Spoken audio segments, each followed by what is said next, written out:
Hello and welcome to Weirdos in the Wild with our co-hosts, AJ Oxley, paranormal investigator with Beyond This Life Paranormal and multi-generational paranormal enthusiast, and Lynn Tincher, Beyond This Life Paranormal investigator, Reiki master, published author, and near-death experiencer. Travel with them, a couple of everyday weirdos on a wild ride to all things paranormal and metaphysical.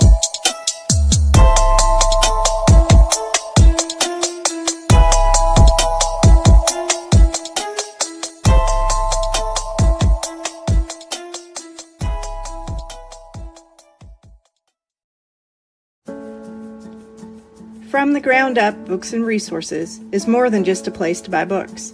We are a center that nourishes the passions of writers, artists, and book lovers alike.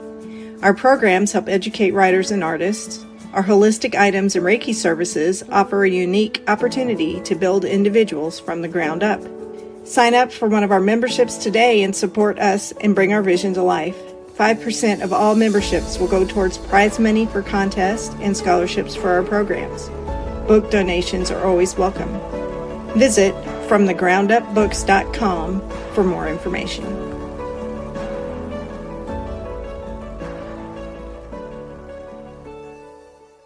Hey Weirdos, we are back. Finally. I'm AJ. And I'm Lynn. And we're going to lead you through the weird things that we like, and we hope you do too. So welcome back to Weirdos in the Wild.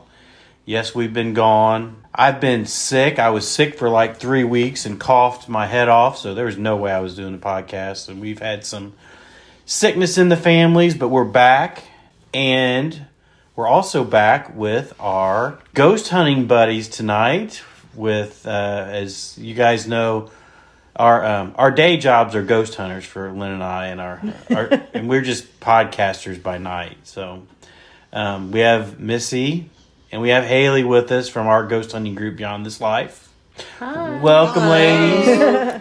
And tonight, these three ladies that are with me are going to tell us and tell me about a ghost hunt they went on. And unfortunately, I was out of town when it happened. But I'm going to let it kind of turn over to them. And they're going to tell you all about the, I guess, undisclosed location that they were at. So. Actually, Jamie says we can disclose. Oh, well, there you go. So it's not. So I'm going to let y'all lead the way. I know very little about this, so I'm going to ask some questions. But all right, take it away, gals. Well, we'll start off with the fact that it was Jamie Best's grooming salon that she has for her dogs and cats and everyone else's dogs and cats in LaGrange, Kentucky. The building that she is set up in, it's Hair the Dog Grooming. It's an old doctor's office that it was Dr. Houchins, who used to be like the only doctor here in LaGrange, and everybody went to him. He was also the physician on staff at the Kentucky State Reformatory. So, this building has a lot of history. I think a couple other people had rented it out in between and had a couple of businesses. There was a grooming salon in there before Jamie. She bought it as a grooming salon and then continued to add that as part of her business because she started off in a truck doing mobile grooming. So Jamie reached out to me and said that she's been having a lot of crazy activity, that there was a lot of things that were going on in the building, things being thrown across the room, lots of noises and sounds, especially if you were there alone. So she wanted us to come out and see what we experienced. Well, it's unique that Jamie asked our group to come because she's also a ghost hunter. And she's also a psychic medium. Yes. And she's known as the reluctant medium. Super nice girl. And you all know what we've seen on our show, as well as we've been on his shows, Chris McGill and his Dimensions Radio. He and Jamie are life partners, as they like to call it. So we've gotten to know them really well over the last few years. I've known Jamie for a long time. She was my Reiki master, and I've been through Reiki classes with Chris as well. So we know them really well. She knows that she could trust us, so she asked us to come in and find out, just to see what we got out of it. Yeah. To see if it matched what she got out of it. And it was a very interesting night. We'll pass it over to Haley, because I think she's the one that started investigating right away when we walked in this time. Yeah, of course, everywhere I go, I pick up on the four-legged kind. And I picked up, there was a cat there instantly because Jamie was telling us that things were getting knocked off of things. She had this dog statue on the counter, like in the cabinet area by the microwave. So she was sitting there having coffee with a coworker and the thing just flew off. And they thought it might have been the doctor. And it's like, nope, that was a cat. It knocked it off. Just like a cat crawls on things and knocks stuff off as It it was Everything like- off walks the edge by. of the road. Yep. Nope. Yep. Off of this is my spot, and knocked it off. So I picked up that there was a cat there. I didn't really feel the doctor too much, but pretty sure that little Melissa picked up on him. Mm-hmm. But, Yeah, he was the first thing I got when I walked through the door. Yeah. yeah. But there's definitely a little cat there that almost reminds me of the cat out of Cinderella, Lucifer. I said he's kind of like mischievous, just like he would be. That's Yeah. what it reminded me of. And there was at one point when we're sitting back in Jamie's office that we could see green lights. And, like the way Haley described it, it's like the flashing of eyes, like when you see an animal in the dark. And we saw that several times. She saw it up on the cabinet, and then I saw it along the floorboard, and then Jamie also saw it moving along the floorboard. Did you see it too? Mm-hmm. No? Okay, so we kind of helped validate that that's probably the cat in the building. When I walked in, the first thing I said is, there's an old ball guy here. And Jamie says, yeah, there is. Because I was like, that's the first thing I saw when I walked through. So the first feeling that I had when we walked in there, knowing that it's a grooming salon right now, I definitely got the feeling that this was an old doctor's office. And so that was my first feeling of it. And then And Missy did not know this going in. No. And with the cat, I definitely got that the cat is gray. So those are the two things I picked up on when we first got there. So was the old bald guy the doctor then? Mm-hmm. Yeah, we all Googled him. Well, And you found we him? couldn't find a picture to know for sure that he was a bald guy, but there was, the doctor was there. And didn't one of you tell me that one of you had the cat like rub up against your We all did. leg? Okay. Oh, Yeah, all of us did. Yeah. So and Jamie's like, well, that explains a lot. It was funny, though, because a lot of the things that Jamie said happened, we didn't have happen. We did have, she was talking about hearing noises and stuff. We did hear a little bit, but not much of that. But we had all kinds of other stuff go on that we didn't expect. Tell us what happened, Haley, if you want to. Well, I constantly say I don't know if I have a gift. And sometimes it gets proven to me that that's not necessarily true. So we're sitting back there in Jamie's office, and I ask her, well, what's with banana bread? And she said, banana bread. I was like, yep. She proceeds to pull out her phone where she has a voicemail not that long ago from a family member of hers talking about making banana bread for Thanksgiving. Mm-hmm. And she had it saved. And I said, well, I don't think there's any better validation than that for sure. Mm-hmm. Yeah, that was cool. And that person had recently passed before Thanksgiving. Yeah. Yes. Like two or 3 weeks ago. I think. Yes. 2 or 3 weeks before. Mm-hmm. But that was just, even that was the tip. And I even had experiences like that where I connected with her father and knew about 2 sisters that she had. And just, I don't want to go into too much detail about her family because that's her stuff. But, we had some really interesting things that happened that Jamie totally validated for us, and mostly Haley. I didn't have a whole lot, but it was Haley's show that night. That's for sure. She was on. I mean, the way I described it, it's like they were lining up behind me, but they were not allowing people to take a turn. But they were all just chatting in my ear and just wouldn't let the next one talk. Like one would be talking, the next one would try to talk over the other, then the other one, and the other one. They were just trying to tell me everything that they knew about her to get to validate that they were there for her, which was kind of cool. Yeah, and she said their family's always been there, but it was nice for her to still even get that validation that they are there. But we had even such specific details like certain candy. Oh yeah, the old candy dish. Yeah. That's stale candy, the orange and black candies that's probably been there for Mary years. Jane's or whatever. Yeah. Yeah. Picked up I told her, I said it's almost like watching an old slideshow reel, like the lines go through, everything's a little off colored. Seemed like an old truck. It described the truck that her dad owned at one point, I think. It was kind of cool. Yeah, Haley got the candy and I got the candy dish. I'm like, it's a green candy dish with these bubbles on it. And Jamie's like, yeah, and the bubbles make grapes. I'm like, okay, there we go. So it was that kind of a night. I think we kind of turned it into the Jamie show at some point, but which is fine because it was really exciting for us and her as well, I think. But we still had some other things going on that night, not just that. Well, we had REM pod activity too. I'm still not for sure if it was the batteries, but I still can't explain because when I pulled it off from where the cat knocked over the statue, it's in the same spot, it started going off randomly. And every time I'd look down the hallway, it'd stop. When I'd walk back in, it'd go back on again. So I'm like, okay, something's not right. So I finally just walk down there and I pull it off and it's still just going off. And I sit it there, stops, put it back where it was, never got another peep out of it. So I don't know if maybe the cat was trying to kick our REM pod off too. I don't know. That's that cat spot, I guess. Yeah, it seemed like, because I had just put batteries in both of the REM pods recently, and that just before we got in there, I had put one in Missy's. Hers is shaped like a coffin, and mine's like a little treasure chest. So we had them both on, and mine had all kinds of activity, the treasure chest did, when we first set up. And then that activity stopped. And then when we went back and picked up the REM pod, the battery was completely dead.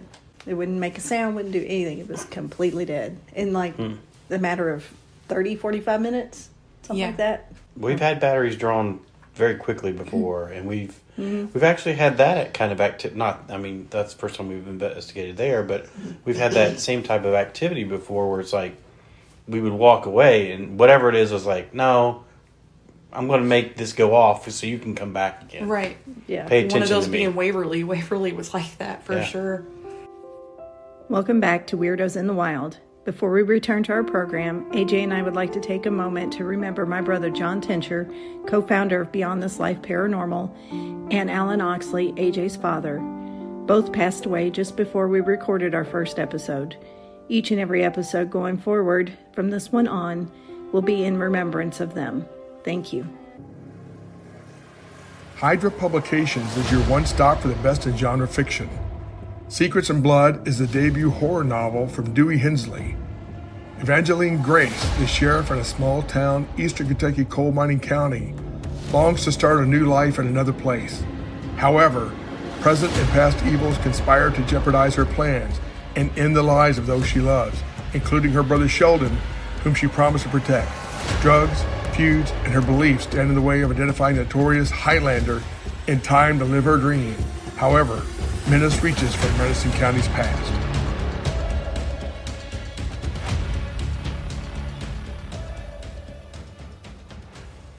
Do you struggle with depression, ongoing medical issues, or have you experienced past trauma?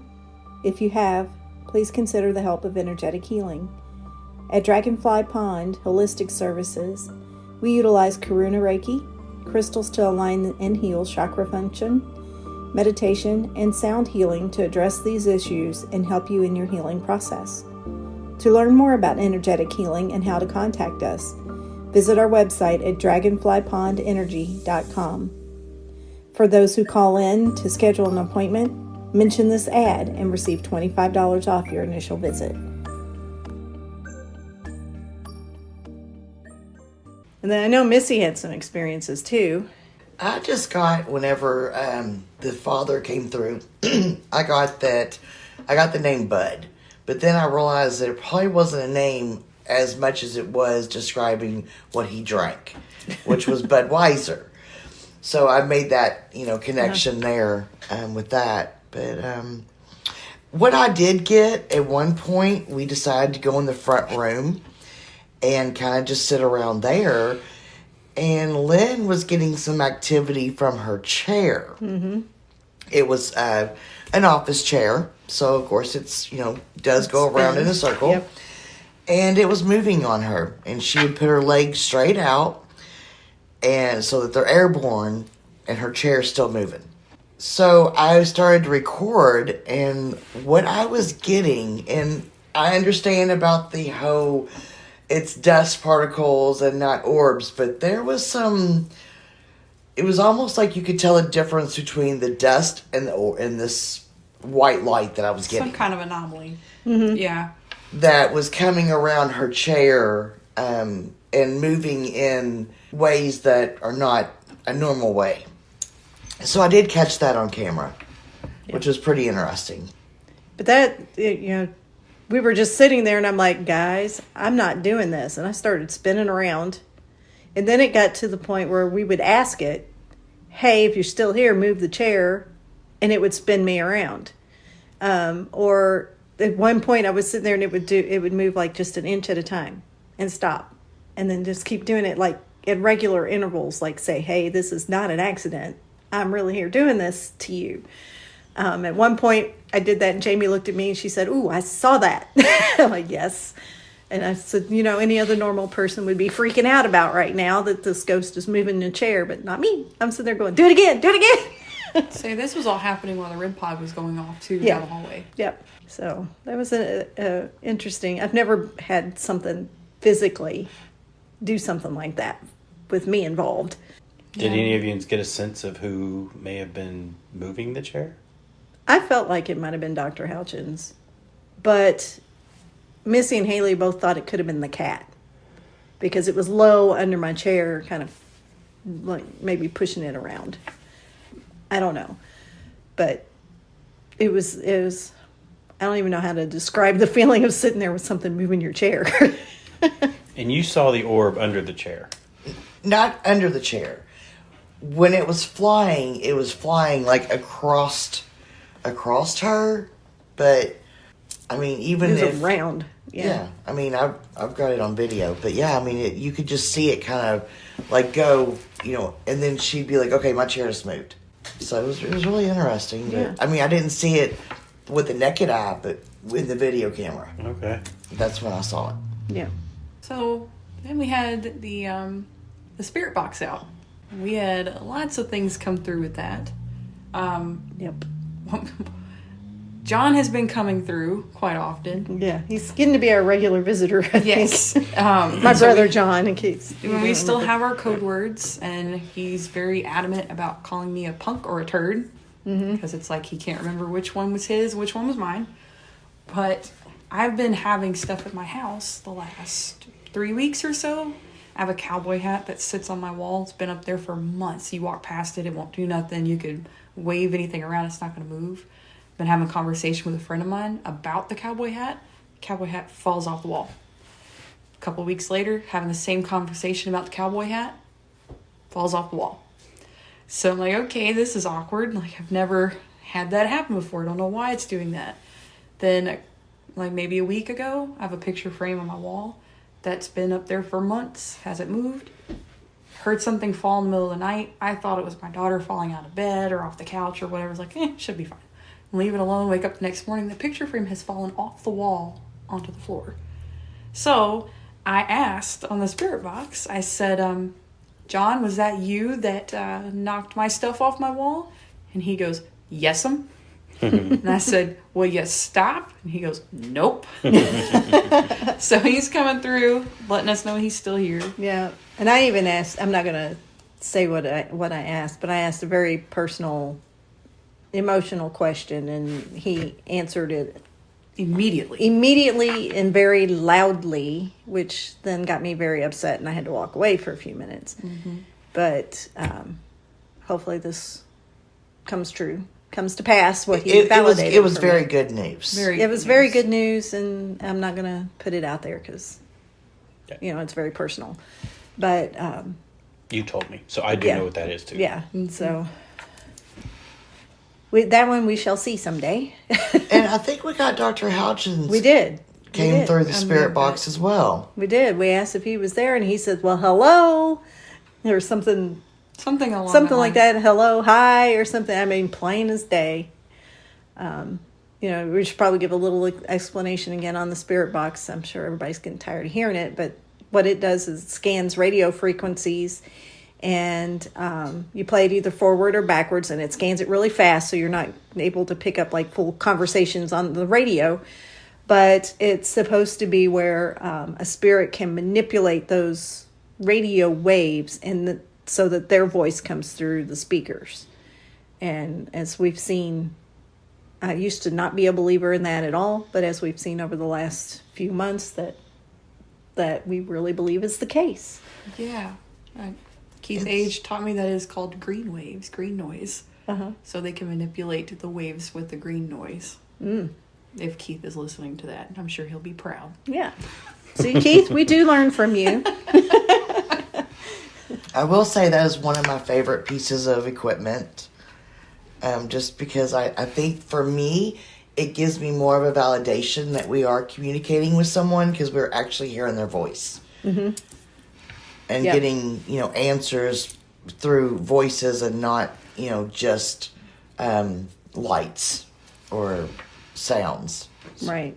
Or, if you're using a piece of communication device like a pendulum or whatever, where you can ask yes or no questions, which granted, that seems to be most of what we actually get is the yeses and the nos. But you can actually get conversations too. But I think we're all always so shocked that all we can ask are questions that need answers like yes or no. Right. But we're still learning with that thing too, and it was pretty amazing. We even had some stuff come through for Chris and Jamie. And Chris was there early on, and he left, and Jamie let him know he left too soon. All in all, it was a way more incredible night than I was expecting. And it was a girls' night. It was. It was the four of us. That was it. Us and Jamie. 4 girls and a cat. And Dr. Houchin. Yeah. But she had a lot of, I think Dr. Houchins was like really concerned with one of Jamie's people there. Staff. Yes. Yeah. I picked up on that before Jamie even said anything. I said, somebody here has problems with the head. And she's like, yes, we have a woman here that has seizures. And I said, well, the doctor is very interested with her and is very protective of her and watches her a lot. But I could feel the pain in the back of the head. And I was like, yeah, somebody here has something with the head, and the doctor's very interested in it. Yeah. So that was kind of cool. Yeah, he seemed to be very protective of her. I don't think they have anything bad there at all, which is what we find most of. I don't think we've ever really found anything bad. But Not yet. no. That's what I was going to say. Not yet. Stay positive. Not yet. But We will someday. I'm sure we keep putting ourselves in those positions. Something will creep out. But we are always protected. We always protect ourselves before we go into certain locations. Very important. We always take our crystals, which we'll learn about or have already learned about. I don't know which order we'll release these, but in one of the episodes that we're also recording tonight. So we do that, and we do Reiki and some other things to protect us and keep us safe. And I know John is out there protecting us as well. And helping spirits learn how to use the equipment, too. We asked that. And we asked if he was helping them being able to communicate. And he said, yes. Yeah. So he's out there teaching spirits how to use our equipment when he would teach us how to use it here in person. Right. So that's cool. We're the first to ever investigate hair of the dog grooming. You know, the spirits that hang out there. This is probably the first time they've ever seen a lot of this stuff. So, you have to let them know, if you want to talk to us, this is how. And they seem to pick up on it. So Did Jamie get some of her questions answered? I believe so. Or maybe she was just looking for validation? She was looking for validation because, even if you are a medium or, experience things yourself, when somebody else can come in behind you and experience the same things, that helps you realize you're not crazy or, just that something really is going on. So that's the reason why we were there, and I think we helped validate her. Well, good. Yes. Her and Chris are great people, and and we are going to be doing some more stuff with them in the future. So, yep. That's a teaser, folks. Thanks for listening, everybody. And I want to make sure that we give a shout out to Hydra Publications and to Dragonfly Pond Holistic Services, who have been our sponsors since day one, and they continue to support us. We have a lot of other supports from Mystic Bliss Reiki and Dimensions Radio on Crossroads LaGrange, and we have a lot of other people that are really supportive of us and help keep us going forward. And we appreciate everything they do. And please, if you're in the area, help us by supporting them as well. So, Lynn, I think that'll wrap us up tonight. So I think you know what to do. All righty. Thanks for listening, everyone, and keep it weird, y'all. Thank you for joining us at Weirdos in the Wild. Please show us some love and support on our Patreon account at Weirdos in the Wild. Like us on all of our social media. And if you've had an experience you'd like to share with us, visit our site at weirdosinthewild.com. Until next time, keep it weird, y'all.